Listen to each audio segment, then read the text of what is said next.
tôt ce matin, ce vendredi matin, 27 septembre 2024, oui, les hommes de Vlado ont procédé à un tir hautement stratégique sur ce que l'administration ukrainienne appelle le siège de la police de la ville de Kryvyi Rih. Et pourquoi le siège de la police? Pourquoi un commissariat? Est-ce que véritablement c'est un commissariat ou c'est un centre névralgique selon les services de renseignement russes? Voyons voir d'abord. Voyons voir. Parce que les cibles de la Russie dans ces localités, ce n'est pas des cibles anodines. Parce que vous devez savoir que le FSB est à pied d'œuvre pour dénicher exactement les centres de recrutement, les centres de formation, tout ce qui peut être utilisé comme un lieu de formation ou de regroupement des merceaux ou de ce que les Occidentaux appellent regroupement des instructeurs. Le FSB est sur pied pour dénicher ces coins-là, afin de les neutraliser et éviter effectivement toute mission, n'est-ce pas? Toute mission ou toute formation dans le cadre de faire face à l'opération spéciale militaire russe lancée en Ukraine depuis 2022. Et malheureusement, on nous informe, comme toujours, qu'il y a des gens qui ont été envoyés au repos éternel. Et on nous donne un nombre très, vraiment bas. Et du côté occidental, c'est ce chiffre-là qu'on nous donne. Mais du côté russe, c'est beaucoup plus. Mais d'abord, mesdames et messieurs, selon le journal Le Monde, le bilan de l'attaque russe sur un commissariat à Kryvyi Rih monte à 3 personnes qui ont été envoyées au repos éternel. Cyril Isaac, chef de l'administration militaire de l'Oblast de Dnipropetrovsk, fait savoir sur son compte Telegram que le bilan de l'attaque russe sur la ville de Kryvyi Rih était monté à 3 personnes envoyées au repos éternel. 6 personnes ont été touchées, selon lui, dans cette frappe qui a touché un bâtiment de la police. Alors, eux, ils parlent de bâtiment de la police. Mais, qu'est-ce que les gens faisaient dans ce bâtiment de la police? Qu'est-ce qui était dans ce bâtiment de la police, l'administration de M. Zelensky? En fait, ce n'était pas seulement des policiers. Non, ce n'était pas seulement des policiers. Vous comprenez? C'est comme la fois dernière. Lorsque le bâtiment des pompiers a été touché, je crois bien, dans la ville de... Si c'était à Pokros ou quelque chose comme ça, là. Après, nous avons eu des informations comme quoi il y avait une concentration d'instructeurs là, n'est-ce pas, qui étaient là dans le cadre de formation, dans le cadre aussi d'autres missions funestes contre les troupes russes. Vous savez, je prends l'exemple toujours sur la CIA et sur le FBI. Mais disons la CIA, parce que la CIA c'est extérieur, FBI c'est à l'intérieur.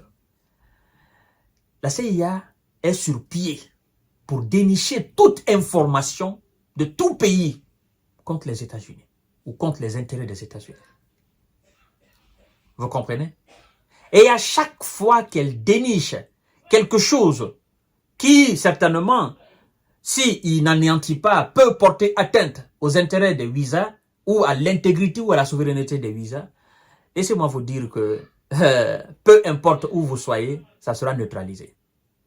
Hormis la Russie et la Chine, évidemment, parce qu'ils savent que ça, c'est notre niveau. Et donc, dans le cadre de cette opération spéciale, aujourd'hui, les hommes de Zelensky passent par tous les moyens pour dorénavant masquer les centres de formation, les centres de déploiement, parce qu'ils ont compris dorénavant que tout ce qui est les camps militaires ou les camps de formation officiellement reconnus, qu'ils ne peuvent plus envoyer les gens là-bas pour les former. Ils ne peuvent plus envoyer les gens là-bas, ou ils ne peuvent plus même envoyer des machines là-bas pour faire ou pour monter des opérations de déstabilisation ou des opérations voilà, de contre-attaque contre l'armée russe. Vous comprenez? À l'image de ce qui s'est passé dans ce centre de formation, centre militaire, dans la ville de Poltava. Et donc, ils ont appris les leçons.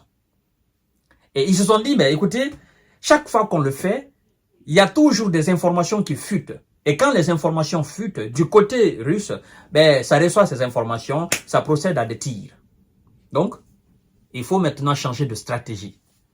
Les commissariats, les bâtiments administratifs, les bâtiments des pompiers et autres bâtiments utilisés officiellement et anciennement dans d'autres voilà, dans d'autres conditions, au fait. Parce que quand vous entendez comme ça un bâtiment de la police, mais vous vous dites, mais les policiers, c'est pas des militaires.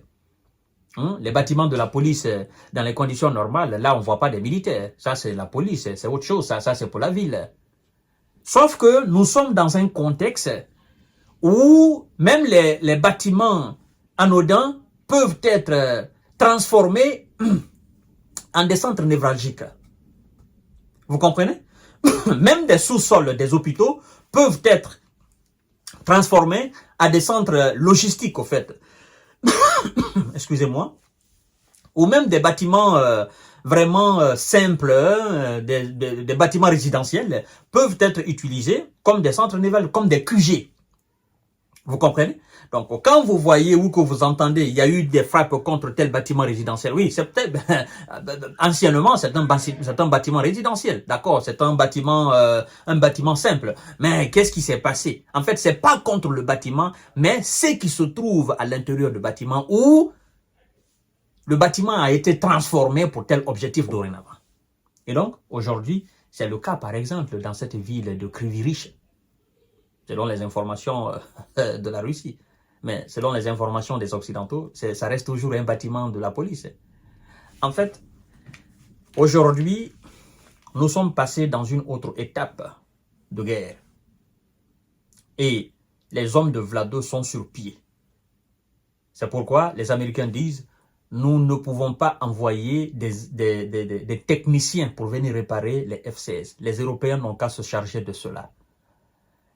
Et les Européens disent, nous avons envie de former 75 000 militaires, mais nous n'allons pas les former sur le territoire ukrainien. Maintenant, tous ont peur, et les Américains et les Européens, tous ont peur des frappes russes. Tous ont peur de la puissance du FSB. Parce que, formation de 75 000 hommes, ça, c'est pas quand même un petit endroit. Hein? Entretien des F-16, ça ne se passe pas dans un petit bâtiment. On parle quand même d'avions. Et donc ça, c'est des choses qui sont facilement repérables. Et une fois que c'est repéré, c'est détruit. Centre de formation de 75 000 hommes. Une fois que c'est repéré, mais ça, c'est du pain béni pour les hommes de Vlado. Vous voyez? Donc, c'est extrêmement dur aujourd'hui pour les gars de Zelelan. Ils ne peuvent plus se cacher pour faire quoi que ce soit. C'est extrêmement dur pour les Occidentaux. Ils ne peuvent plus se cacher pour faire quoi que ce soit. À chaque fois, ils sont dénichés. Ils sont dénichés. C'est ça, mesdames et messieurs. Je vous donne rendez-vous tout à l'heure pour notre série d'informations de décortiquage. Merci beaucoup.